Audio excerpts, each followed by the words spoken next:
So, Right. hi, should I start? Yeah, go ahead. Okay, hi everyone. Really happy. What a great honor that to have me. My name is Sandy Kong. I'm currently living and working in Dallas, Texas. Got a little bit time different there. So yeah, hi, all the West Coast folks. I recently just got a new role in Gartner as a senior UX designer.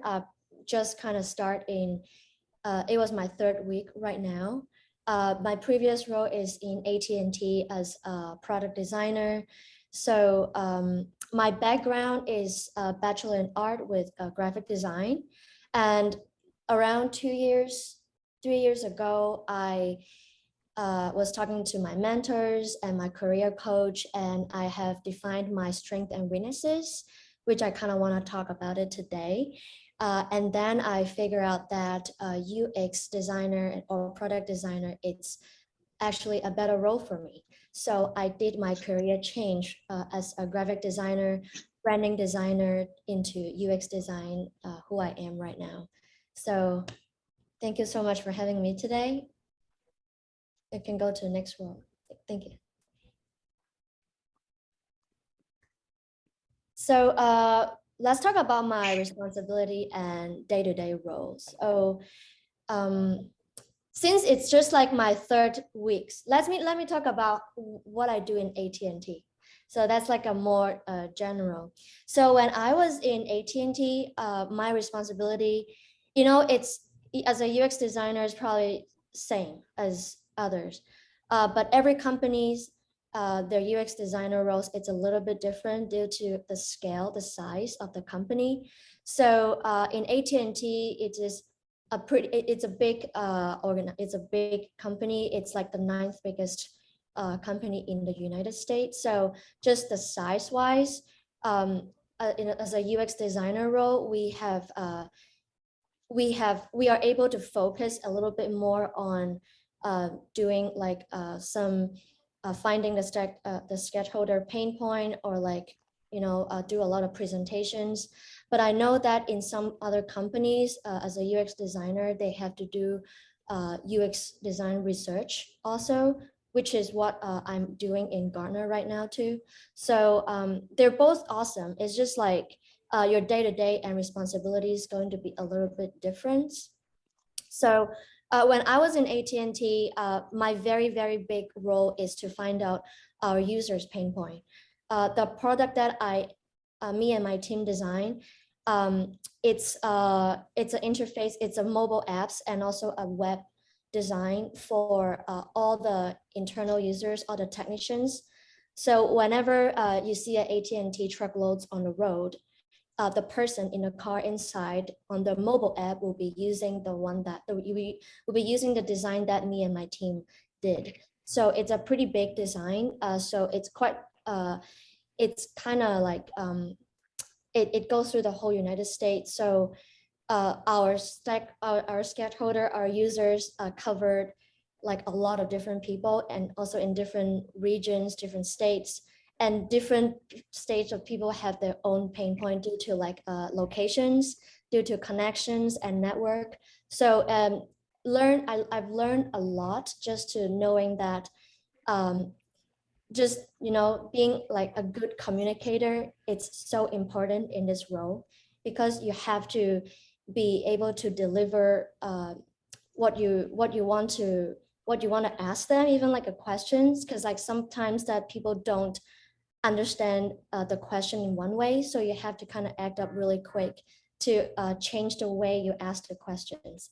So it's definitely like something new. I didn't know as much when I was working in a smaller agencies.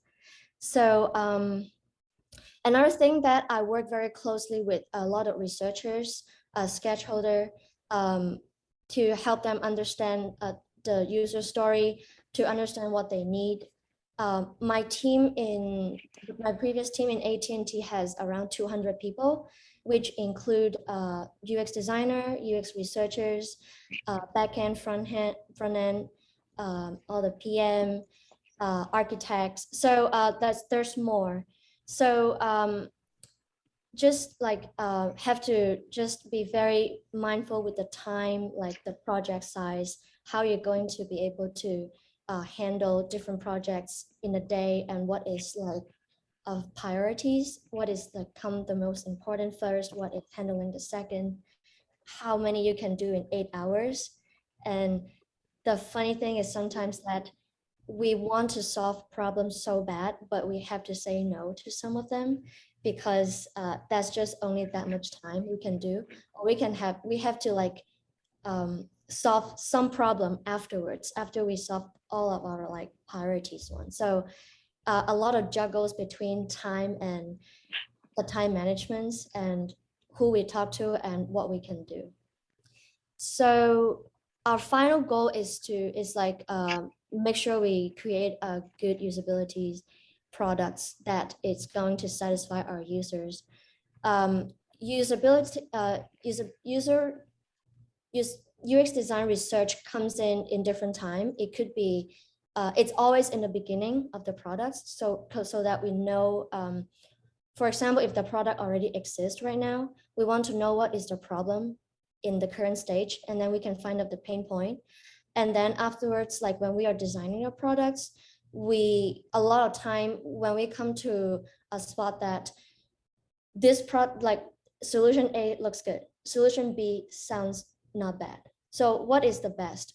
We don't know. And the business side don't know too. A lot of time business side will tell you that this is what we said, this is what we think is good. But in the end of the day is what is satisfying the user's need. So us as a UX designer, we are the gate to make sure that, okay, let's give our users the choice, let them tell us what is the best. So this is a time when we pull up the research. Yeah, a lot of times, or it could, and also sometimes it could be like when the product is completed, you want to make sure that the feedback is good. So you do like, you get a lot of like, send out questionnaire and ask how you feel about the products. And so, and then you will come back and upgrade the products, utilize it. So yeah, the project could last it could be a small project, last for only like 2 weeks. Or I have an experience for a feature, we thought it's gonna last for 1 month, it turns out to be 6 months. So it's like learning how to juggle between time again. It could be, you can change the next post. We use Figma, Sketch, Adobe XD. A lot of time that a lot of companies that I talk to right now, they are slowly switching from Adobe XD and Sketch into Figma. Figma is definitely the thing right now. It has a great UX itself. So for us, it's like it's great, it's smooth, it's easy to use. Also that when I don't know, like if school nowadays, they will teach you, or you guys are able to practice all the different tools. So if the school won't teach you or they don't have time, I will always highly recommend students that to spend a little bit extra time to explore, because when it comes to interview or put it on your resume, it's always A+ for company to hear that. And understand how to build a workflow or task flow. It's like a very first beginning of the, a UX design. You want to make sure that like before you, as a UX designer mind, it's different. It's a little bit different from how a programmer would think about design. Also, it could be a little bit different from how the business side think about design is. So great experience that I had in AT&T. Always, I love to explain my design thinking by building a task flow or a workflow. It's just helped so much for you to explain like why how point A go to point B. And also in the same time that a lot of time business would think that it only take 3 days to finish it, but no, we know that it's not true. So task flow actually help us to explain why this will take X amount of time. and why this will take another X amount of time. So it gives a very good clarifications. What is the expectation we should be looking for on the time frames. Understand how to ask stakeholder questions and research. Yes, so we work very closely with researchers, and UX designer, we work very, very close with a lot of people. So I always was saying that have a good communication skill. It's great. It's amazing. If you are a little bit shy to talk, practice, practice, practice, practice. And don't be shy, because you gotta be amazing to be a UX designer. We are the people that think ahead of the product. We think for the users, we think for the business. So we are doing good thing. So don't be shy to explain why things gonna work and why things is not gonna work. And if people take it, great. But if people don't take it, this is your job. You did your job. You tried. But it's always about we try, right? We never know if we don't try. So in our team, we always said that. I always tell my junior, don't stop trying until someone to tell you to stop. So keep trying, keep trying, keep trying. And one day the business will be like, okay, you maybe got a little bit too far in there. Really, really like a dream stage, amazing, but we should probably like stay in this side. Like, oh, okay, doesn't hurt. Like I'm just shooting great ideas right here. We can talk about this later, but heads up. So the fourth point, how to gather all the data from research. Yes, so one of the things that is that research, you can find so many. I always feel like going through research videos, it's like digging up a gem, because sometimes I would thought users like this, but they don't. They really don't. They'll be like, oh, this looked great, but it's so confusing. So that is the time that I'll be like, oh, I thought this is like the good thing that I'm doing, but I'm sorry, it's actually creating frustrations or confusions. So finding those time that you see the users' reactions on the videos, they look, oh, this is confusing. I appreciate that, but it's kind of confusing. Then you'll be like, all right, okay, I know this is where the point that I probably have to change. This have to be go to a different direction, or a lot of time from the research data that you collect back, you'll be like, wow, we have been on the wrong path. So what is UX designer are? We are the gate. So we make sure that we don't create bad products and push it to the public and come back and lose $1 million. We want to make sure that I say, hey, we got this research, we got this data. Sorry guys, it's in the wrong direction. Let's go back to sketch. Let's get some sketching out. Let's start drawing again and see what is the best for our users. So it does happen. Do not feel bad. It happens a lot. And in any stage, you as a UX designer, it will still happen, because you will never be so 100% sure know what your user wants until you do all this research, this data, keep researching, keep asking questions, and then you probably get a good product. It can always be better. It will never be like 100%, but it will get better, and it always can get better. You can go next page. Thank you. How does one get into a role and talking people first? So this is about like why I choose to become a UX designer. So around 2 years ago, I was at that moment, I was working as a director of marketing in a medical companies. It's a startup company. It's a lot of things that is like just start, growing and then have to go explore.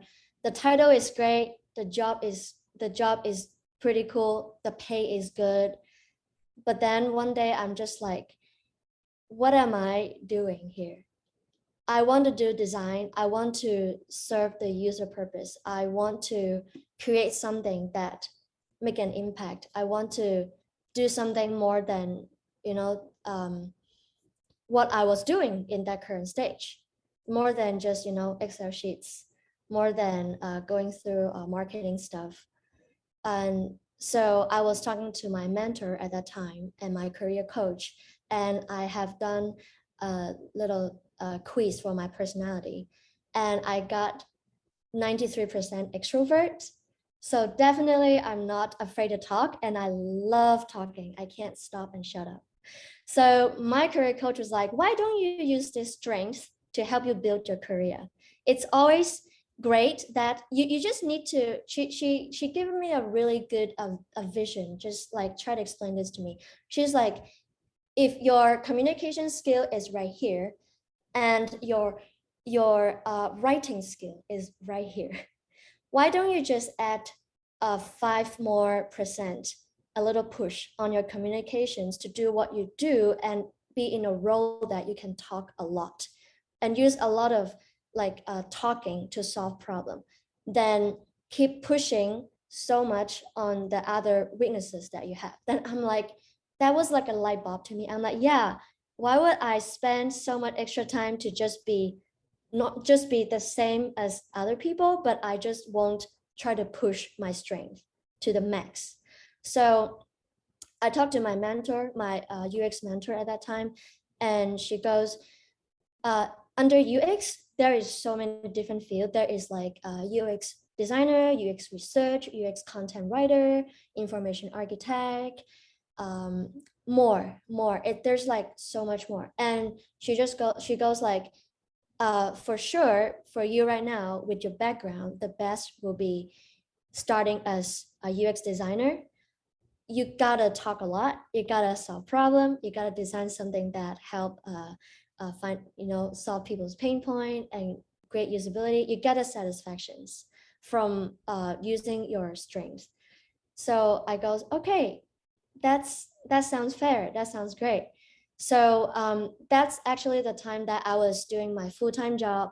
And then at night, I went back to school to do my night school and kind of like juggling between the, and lucky, very, very lucky enough, I met a lot of great people, a lot of people that are so willing to help, so generous to me. I am able to do this transition on career very successfully. And that is kind of how that right now I want to give back to the communities to like, help the people that whoever have so many questions, don't know what kind of role they want to be under the UX field. I want to see if I can help them out to find what is your strength, what is your weaknesses. Let's push the max to your strength and see what you can do, like where you can shine. So yeah, this is kind of like, it helps me that I can able to talk a lot in my job. And I'm very curious. I always love to ask questions. Being a UX designer, this is a very big thing that you have to have inside of you. You have to be very curious. You always have to ask why. Why users doesn't like this and why users like this? What makes them happy? What is making them save that 1 minute? What this app is making users stay instead of they delete the apps? So always very curious, always find out why, and why.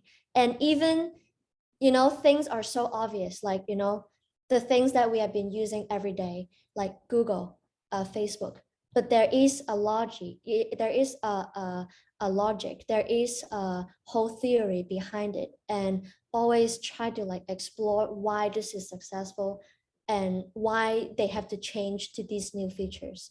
And you always will be able to learn something if you keep asking why.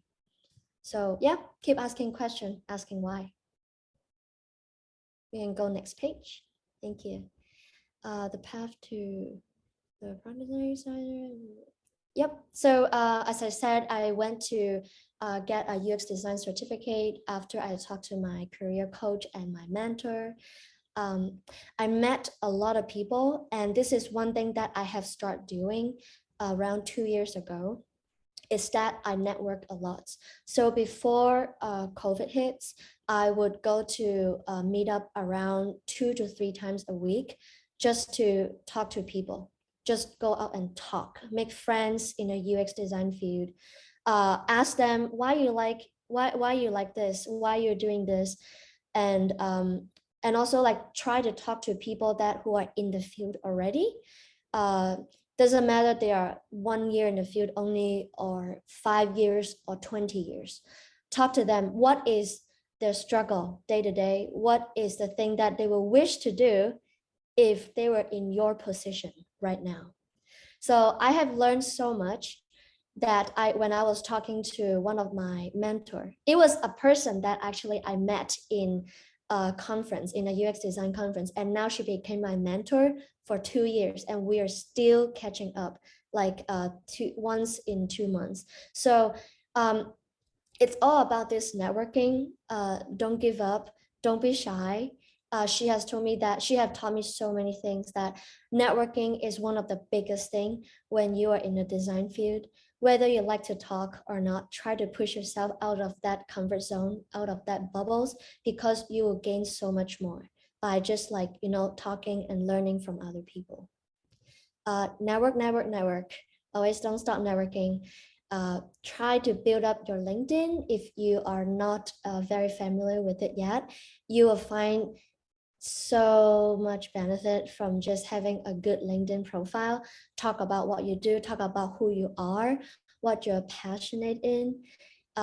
You will get recruiters reach out to you instead of like you have to shoot 100 jobs and waiting. Like you will have those moments, and just try to build up your LinkedIn profile slowly by slowly.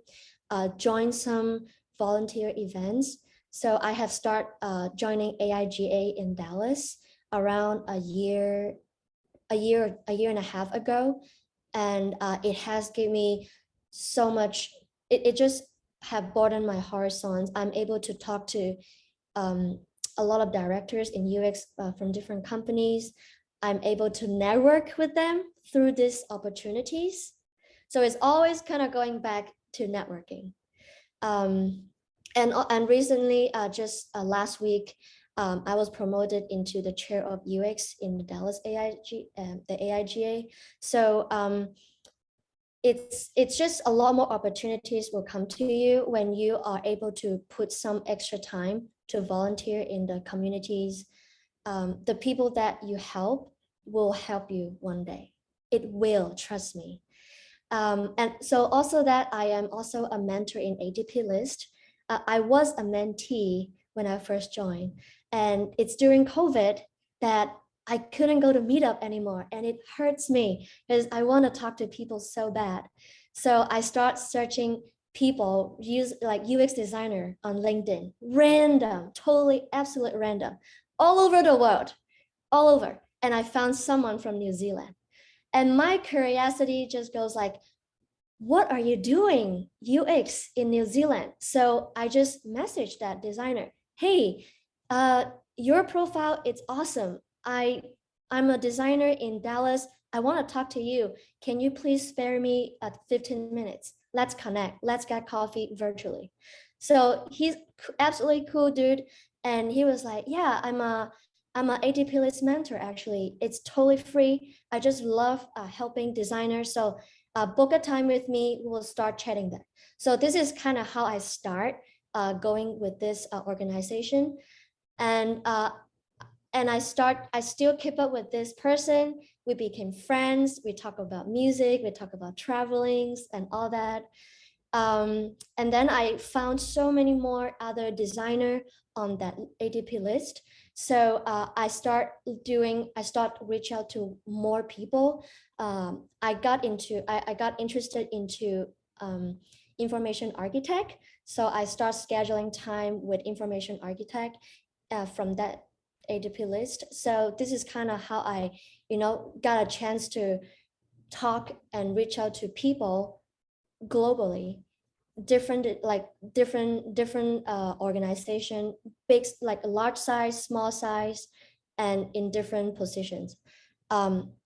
Great time and you will be friends with them in some point, or like you guys will keep being mentors. But it's always nice because those people are easier for you to schedule time. They are there willing to help already, so they put themselves on the stage to let you come to them, and it's absolutely free. They are just generous people. And afterwards, slowly by slowly, I got a message from the president of the ADPlist. I got invited to be one of the mentor. So now I'm just helping some of my mentees to figure out, the journey. Some people want to transform into UX design as accountants. Some is like architects. So it's like all different people, different field. Amazing conversations. So highly recommended. If you guys want to find a mentor, that ADPlist is a free platform. Go for it. And again, it's a great network platform. So don't miss your chance to talk to these people already working in companies that you are interested in. So I'm telling you that once you got to network with these people, you talk to these people, they are hiring manager. Once you find they have an open position, this is a tips. They have an open position in their company. Go talk to this person you already talked to. Connect with them directly, because you can actually jump through the hood. You can go directly talk to the hiring manager. And in the UX design field, the culture is extremely important. They would think about it. If it's a two stranger interviewing each other, would they rather talk to somebody they already have chat once, or it's somebody that is completely stranger? They will have to like talk from zero. So you definitely got a benefit that if you start networking ahead, this will put you like on top of a lot of candidates when you are applying for the company. So yep, be active in some design conference and events. Yes, hopefully, I'm not sure about California. Dallas has started opening up with some meetup. People start slowly getting in. The next AIGA event that me and my team hosting is gonna be the first in-person events.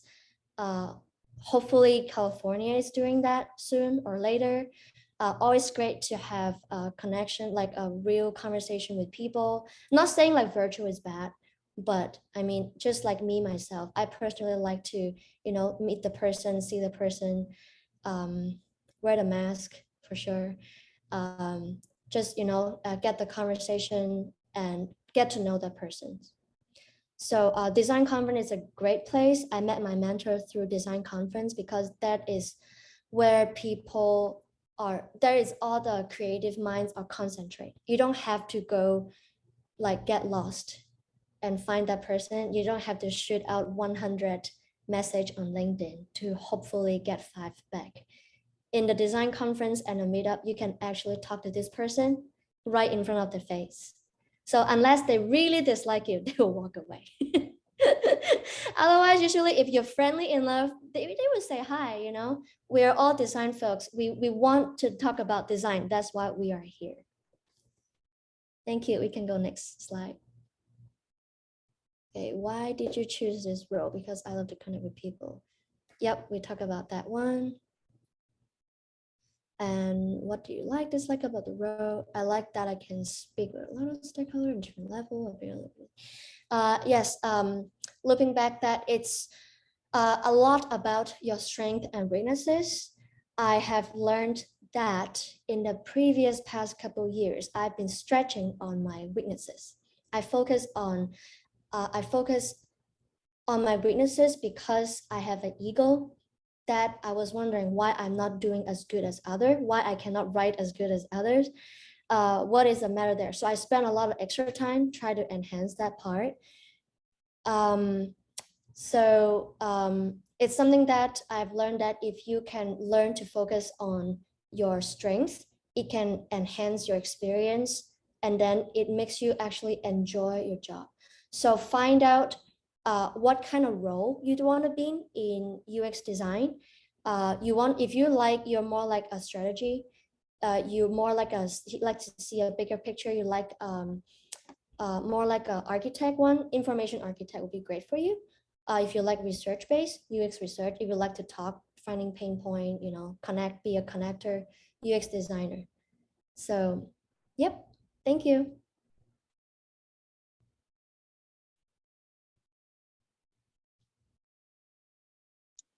All right, fantastic. Thank you, Sandy, for that insightful talk. Next up, we're going to have Shirley talking about her experiences with UX design. All right, thanks, Kevin. And awesome talk, Sandy. I feel like you covered like 50% of what I was going to say, so maybe mine will be much quicker. Thanks to you. Hi, everyone. Thanks for being here. My name is Shirley, and I'm a senior UX designer at Indeed. My background is actually self-taught. I've been in the industry for almost 8 years now, but I'm actually a psych major, an interdisciplinary studies major, if you know what that is. It's like a make your own major. So I double majored and tried a lot of different things because when I realized I wanted to do design, my school didn't actually offer it. So it's really great that you all have the opportunity to learn more about design now, but back then it was definitely a struggle to break into the field. Next slide. So responsibilities and roles, I'm going to break it down to really just two things here. So 50% of your job is going to be problem solving, which a lot of what Sandy has already covered. It's doing the thing. So it's trying to wireframe, doing the design, doing the research, seeing a product through from beginning to end, and actually just, creating it. And a lot of times people think that's the end. You're a designer, you are asked to build something and, you present a product and that's it. But really the other part, the other 50%, sometimes it's the communication. So it's presenting the thing, it's pushing back, it's having conversations with different stakeholders, asking questions, pushing back, getting buy-in, and just making sure that everyone is aligned with what you are proposing.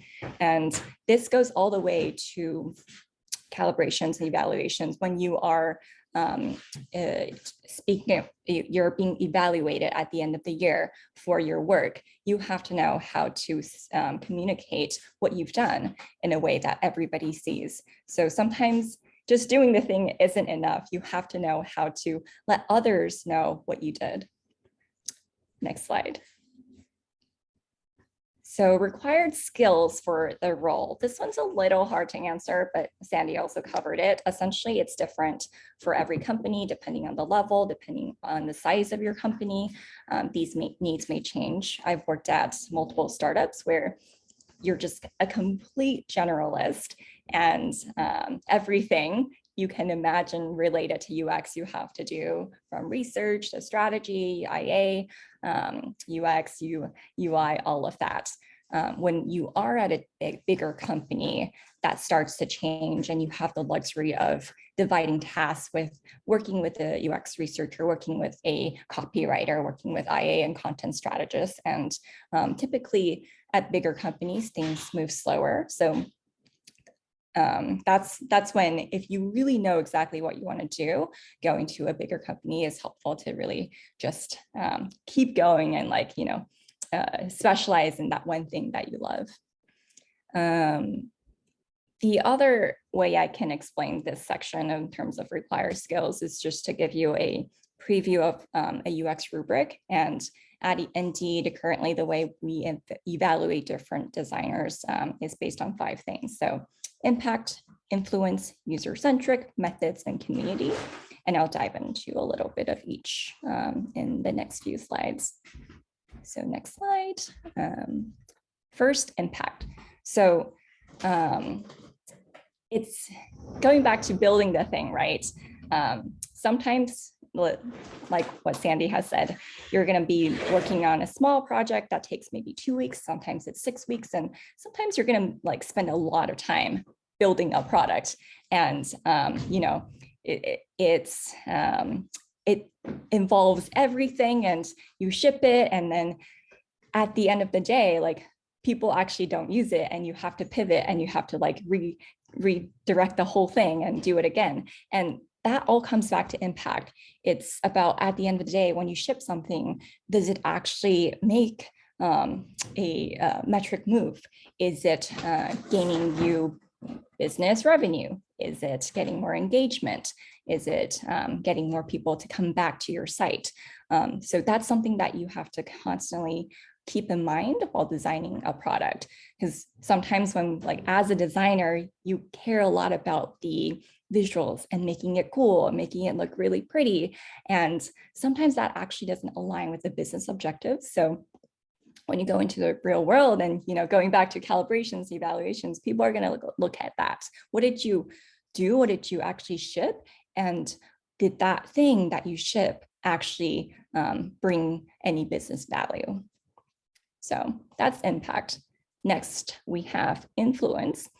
This goes back to, you know, talking and collaborating. So when you start to, you know, the other 50% is communication. And when you start to build the thing, a lot of times it's not just you yourself building the thing, you have to work with other people on different teams to make something happen together. And a lot of times the product you're working on may not be a silo where you have full control or ownership over it. You actually have to work with different people around, hey, like, this thing that I'm working with may overlap or conflict with what you're doing.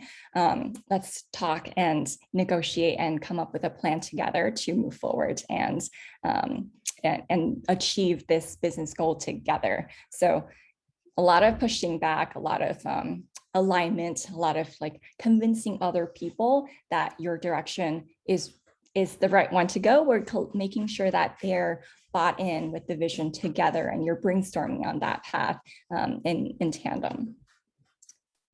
Next is user-centric. So this is kind of like the opposite of the business objectives. As much as we need to make an impact and make sure we're making the business money, this is really why we are hired for the job. Like, we're the ones thinking about the users. We're the ones thinking about, not only does it make you money, sometimes actually what makes you money will hurt the user experience. So you're the one coming in to say, hey, like, we actually shouldn't do this because it's a dark pattern, because we're making it harder for people to maybe like unsubscribe to something. And it's your role to make sure that that experience doesn't just make the business money, but it also creates a really great experience that make people come back to and make people feel like it's intuitive, easy to use, and delightful. Next, we have methods. So this is really everything you learned in school. You're going to apply that in the real world. And a lot of times you're going to realize you don't have time to use everything that you've learned. And so this is where you start to pull together your toolkit, and based on the different types of products and projects you're working on, decide which one is essential to get that project to the finish line. So it's applying all of your design thinking, and people are going to evaluate you based on, hey, did you make sure to, for instance, run the workshop to get alignment? Did you make sure that you're doing enough quantitative analysis to get research done and get more data from both the metrics end and the user end to think about what the requirements are before moving forward? So making sure your craft is there. And the last one, I think, is community. So this is like what Vivian and Kevin are doing right now. It's building a community. It's something that I really love. And I think, like, Sandy spoke to it a lot. It's something that happens, I would say, both in your company and outside your company. So you're building an environment to make different people come together and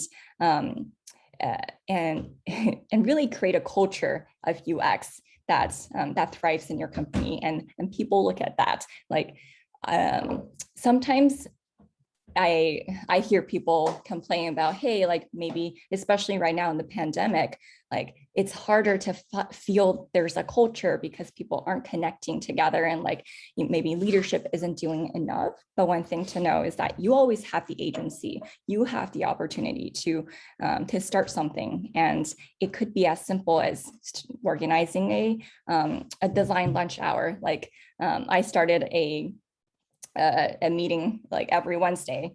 This was back before the pandemic, but I was just like, hey, let's all get together, whoever's interested in design and art, and let's spend 1 hour each week to come together and do something we love. It could be watching a design movie. It could be, doing watercolor, whatever it is. If you pour yourself into something you're passionate about, you're going to get people to join. So that's creating community. That's creating something within your company that helps everybody thrive. Next slide. How does one get into the role? So with my experience, I could tell you, you don't need a degree. I personally didn't go to a boot camp, but I'm also an ADPlist, and I've chatted with a ton of people who have had amazing experiences with boot camp, so I highly recommend that. But it really comes down to, I would say, a great portfolio. So whatever it is, whatever route you're going to take, at the end of the day, your goal is to create something that you can show to other people of what you are capable of doing. If you're not able to find an internship, going back to what Sandy said, use your network. You can create work for yourself in so many different ways. Does your mom want to sell something, that she's crocheting? Well, she's lucky that she has you to make a website for her. Or do you have a lot of engineering friends who are thinking about coming up with their next startup idea, right? You're able to offer your services as a designer to help them create something. So especially if you're in college, there's so many people you can just work with and build something together, and you have that time and the proximity. So I would say take full advantage of that. Next slide. Building a portfolio. So I touched a little bit on this, but you could go through, a formal degree is one way, a boot camp, internships, finding different projects for yourself. I know that sometimes there's this idea of like the dribblification of things where a lot of people may redesign a site without any context, and people say that's not getting to the meat of things. And it's really better to have a real example that you can use to showcase like real world problems, real users. And that's what I would recommend as well. I think it's useful to look at existing websites when you're learning and try to recreate them for your own skills and craft to know how to build something. But within your portfolio, I definitely recommend going back to whatever you can find in your network to create real world examples within your portfolio. Next slide. My experience. So I chose this role because I guess partly because I had imposter syndrome. So I've always loved art and design, and I decided in college, I guess, I was scared to pursue design when I was applying for college. So when I went to college, I was completely undecided. And in my sophomore year, I took a intro to CS class and learned about HCI. And that was when everything clicked for me. So basically, I realized that here was one thing where you could take something that already has the Lego blocks that exists, and you don't have to start from scratch. You can just use things that already exist and are already really useful and beautiful, and then put them together. And I knew that was something I was good at. So for those of you who are a little bit scared to, start from the very beginning, know that this helps to take some of that imposter syndrome away. You're still going to have it, but it really is something that can make you feel like it's not just, complete art, complete starting from like using your imagination and creativity and like all that imposter syndrome of like, can I even create? Next slide. What do you like and dislike about the role? So the best part is that every day is different. You can never stop growing. Literally, I don't know, probably Sandy can speak to this as well. Like you're gonna come to work every day, and the way you tackle a problem and talk to people and solve something to move it forward it just constantly changes. And for people who like that, and for people who like not doing the same thing repetitively every day, I think this is a great role for you. I can do without having to document my work. Once you get into the industry, you're probably going to encounter using Jira, which is creating tickets to document your work and make sure you're collecting feedback from other people. You're turning in at the end of the day, like what the finalized work is with all of your rationales. And sometimes, depending on the company, it could be a lot of writing, which I don't always enjoy. So that's something I could do without. And final thoughts, remember to pay it forward. Sandy also talked about this, but you might think it's a very long way, but you will be imparting your wisdom one day before you know it. There's so much out there these days, and I think the way that you all can learn and get acquainted with in the industry is going to be much faster than it took us back then to get there. So I'm really excited to see all of you one day sharing what you know and getting more people started into the field.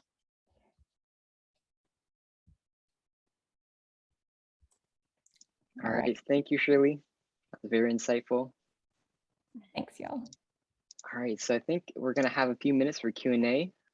There's already been some questions on our Instagram poll from earlier yesterday, but yeah, so I think we're gonna go through the Instagram questions first. Okay, so first question is, which design career gets paid the most?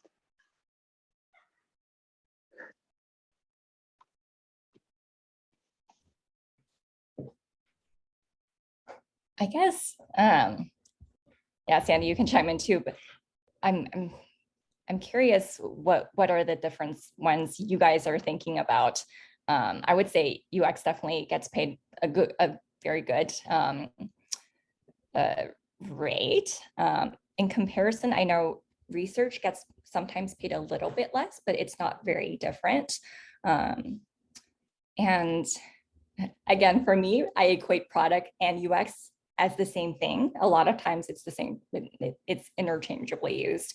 But sometimes I do think I see product getting just valued a little bit.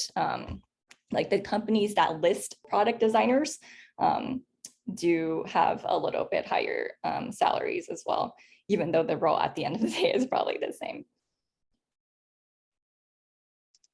All right, and next question is, do you have to be good at drawing to become a UI or UX designer? I can take this one. No, you don't have to, but you have to be knowing the tools that you're using. For example, if the company using Figma or Sketch, and Adobe XD, you need to make sure that you are quick to use that, you know, shortcut keys, because those are going to help you save tons of time. Times is money. So you don't have to know how to draw, but drawing is fun. Don't never give up drawing. Yeah. Yeah, I've picked up drawing again, and it's great. The only thing I think, like the only time you may have to draw is drawing wireframes, and especially for UX interviews, you would have to do whiteboarding exercises where you draw whatever flows that you can think of. But you know, that's rectangles and squares. You'll do great. Yeah, Very and true. also another time I think of drawing is the storyboard. That is the time we look at your peers. Oh, who's good at drawing here? Who's do the stick figures? So yeah, you don't have to be really good at it, but it's something that you want to be able to use a just, you know, simple pencil and pen. Sorry, pencil and paper, just to show that like you can present something like in a wow frame. All right, third question. What is the biggest challenge you have faced on your job?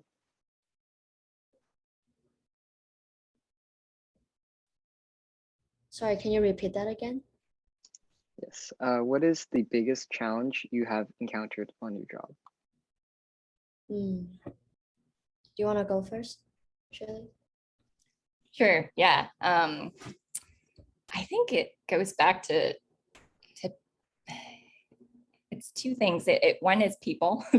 people are hard. A lot of times you have to, you know, push back, and it's good to figure out early on if you have a good manager or not. Sometimes that can really make or break the position you're in. I think those, like having a good manager has been one of my biggest challenges. The other has been getting things to move more quickly. I like Sandy touched on this as well. Like sometimes you have to really fight for what you believe in, because the business needs to move fast, and the business needs, like, only has so many resources, so many developers to make something happen. And sometimes they can't fix everything. Sometimes like there's going to be bugs, and there's going to be things that are broken, but we can't fix it right now. And you're kind of in that constant struggle of like trying to make the best experience for the user. And it's a struggle. I 100% agree with what you say. It's usually people. You will get a lot of pushback on ideas and stuff. Don't take it personal. It's not about they hate you. It's just about they're thinking on their own side, that everyone has their own job to do it, and they don't understand just a lot of time, you know? So always try your very best to explain why design has to go this way. Try to be friend with your programmer because you will always need them. You will always want to talk to them. And it's always great that if you guys are able to communicate fluently, the project can go a lot faster, a lot of time. A lot of time that is not like they are lazy. They don't want to make the design happen. It's a lot of time. It's a back end. Like the back end got pushed back. There's like a lot of things that the law is not allowing the companies to do it. Or it could be, you know, that feature just doesn't exist. And it's so new. So there is a lot of reasons. So you got pushback on ideas, time management, make sure that things are doing right on your priorities. You're not losing focus on something. Always communicate with your peer. Make sure that your manager's on the same stage with you. Somebody's backing you up, you know. But what Shirley said, going back, it's people. So be a good communicator. Be nice. Be friendly. Be a understandable person. Okay, now we'll be moving on to the questions using this QR code. So someone asked, Do you have any tips for networking at design conferences and events, whether in person or online?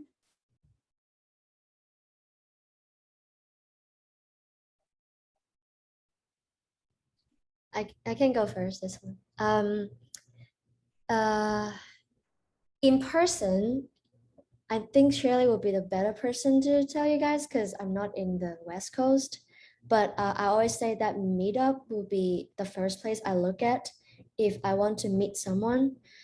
Online, I use ADPlist a lot. As I said, that is a platform already that having people who are willing to help.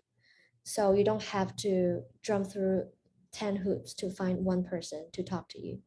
So take advantage of that. It's completely free. You can find people in different companies, in different level. If you are students, highly recommend that you guys are going to reach out to someone that may be in junior designer, because they will be able to tell you that what is their main struggle right now in the job of the first 1 to 3 years, and you can be prepared of it. And also, like, talking to those people, you will be able to know that if that is the right field you want to get in. You don't want to get in there, spend all this time, this money on tuitions, and be like, I don't think I like my job at all. And you have to go back to the beginning and start it over again. So, yeah, take advantage on that. Otherwise, LinkedIn. I mean, I did the old-fashioned way before knowing ADPlist. I just like go search UX designer global widely, and I found tons of different designer. You might have to like send out like 20 message to get just 1 or 2 back, but it's always nice, like it's always nice to know that somebody out there is willing to talk and help. Yeah, I would say for in SF, most of the ones that I know of are now virtual, but I used to go to SF Design Week a lot. I highly recommend. Well, that's in San Francisco, so not in Irvine, but they're all virtual now, so that's something you could take advantage of. The other one that SF does a lot is this website called Rethink. They do a lot of in the industry talks that feature different designers from every level and talk about like every type of issue you could think of. But in terms of conferences, I've attended multiple myself, and I think for me, sometimes I do get intimidated to go like network with everybody. And sometimes I've had the time where people tell you don't meet your heroes. And like when I met my hero, I was like, oh, actually, I don't think I like my hero that much. So I think I've learned from attending conferences that one, if you go to like a really big conference, like the Adobe conference, where there's a lot of people, chances are you might meet more attendees than speakers and like be able to bond with them. But if you're at a smaller conference where it's more intimate, there's fewer people, it's easier to get to know everybody, the speakers and the attendees alike. I think one thing to know is that every speaker would love you to go up to them and talk to them. Sometimes like people can get intimidated that like there's a long line and the speaker's great and like, should I even go to them? Like, what do I say, right? I would say be prepared, kind of think about your goal and like what you want to say to them before you go up to them. Maybe take notes and like talk about something you really liked during what they said, and then repeat that back to them. And then maybe, try to network, get their LinkedIn and like establish that relationship. But just have some kind of a goal. Don't just go up and blabber and not really know what to say and do. Just keep practicing. you're gonna get anxious, you're gonna get a little scared, but it really at the end of the day goes back to your benefit to just keep talking to everybody. Okay, we'll go through like two more questions before wrapping up. So our next question is, what do you wish you could have done differently in college?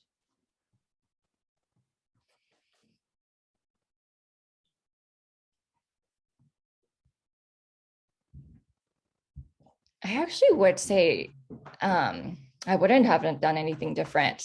I really liked the fact that I was undeclared, and I took almost 2 years to decide what I wanted to do. And through that, I got to take a lot of different courses to see what I liked, and eliminate the ones that I didn't. Like I was like, oh, maybe I want to do nutrition. I took all the way up to like OChem and bio, and I was like, maybe I'm gonna go the whatever bio route. I didn't want to be a doctor, but I wanted to, like, I really like biology. And then I realized I didn't know what I wanted to do with it. So I think it's okay to not know what you want just yet, but it's okay to take the time to explore. And the important thing is that once you do know, you're taking the time to continue doing the things you love, and then eventually what I did was just get people to pay me to learn. So get internships and get, whatever job you can find. And that's how you can build your experience. And it's a great way to do it. Yes, yes, totally.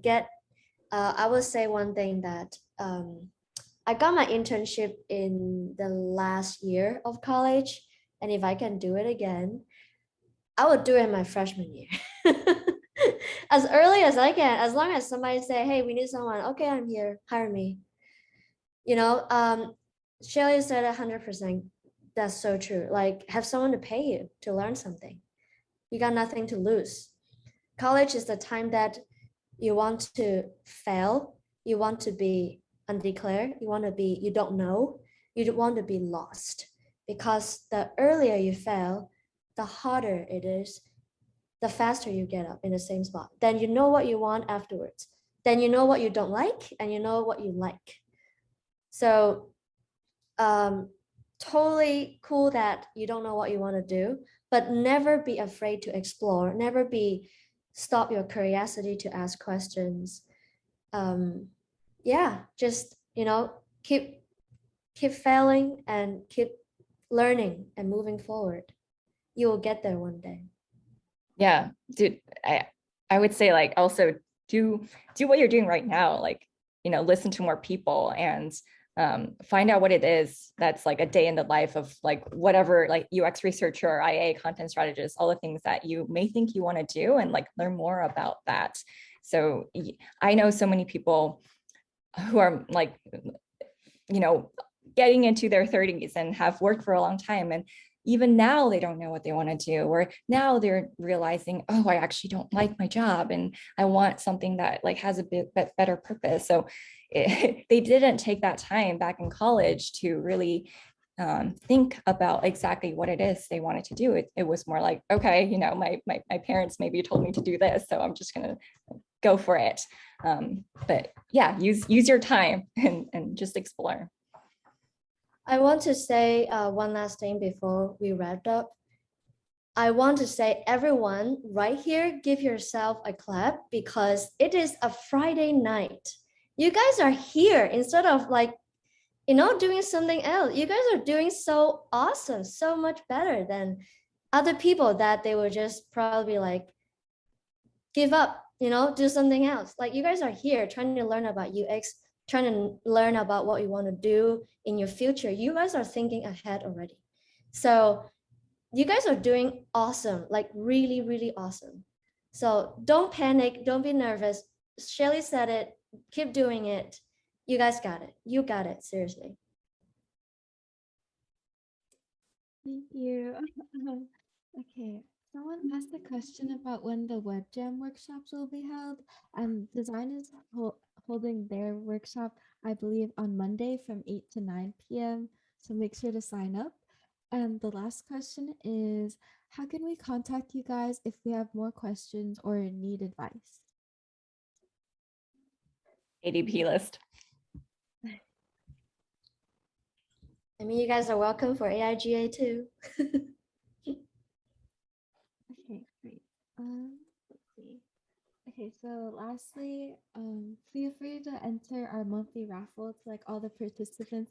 Thank you for coming to our event. It was like a really long one, I know, but yeah, if you scan the QR code, it just asks you for your name and your email, and then we'll be having like this after each of our events every week, and then by the end of the month, me and Kevin will be privately emailing the winners with their sketch license. So yeah, definitely enter. Um, Yeah, for thank you guys for coming. coming out for today, and special round of applause for Shirley and Sandy for taking time out of their Friday night to come and give us this amazing talk. So yeah, thank you guys so much. Thank you. Thanks Thank for you, having everyone. us. Fantastic. Have a great night, everyone.